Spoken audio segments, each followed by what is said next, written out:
So, meron na ba lahat ng ganitong edit sa mga motor? Tara't matuto tayo. Una, punta lang tayo sa Google Play Store para mag-download.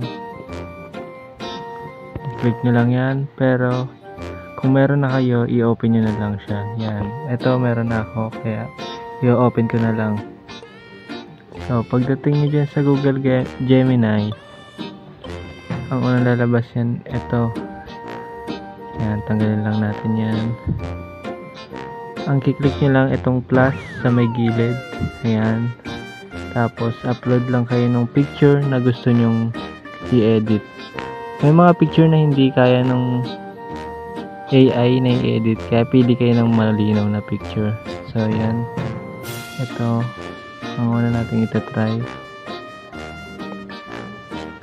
Paste nyo lang yung prompt na to. Lalagay ko yun sa comment section. Papalitan natin lang yung background ng plain. Ay, hindi. Artistic background. Yan. Tapos, para mag-iba. Kasi pag hindi, yung background na picture, yun lang din. Tapos, dito sa taas, nakalagay dyan person. Lagyan natin ng person and motorcycle. Pwede ring motorcycle lang. Kung motorcycle lang yung gusto nyo. Tapos yan, send nyo lang. Hintay lang kayo ng ilang seconds. Yan. Minsan matagal siya kasi marami nag-e-edit ngayon. Kasi nga trending siya. So, yun lang.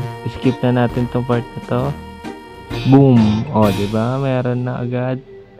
O, pwede mo na i-ID dyan or i-post sa Facebook o kahit saang social media mo. O, tapos click mo lang yung image. Tapos download mo dun sa taas. Pupunta na yun sa gallery mo.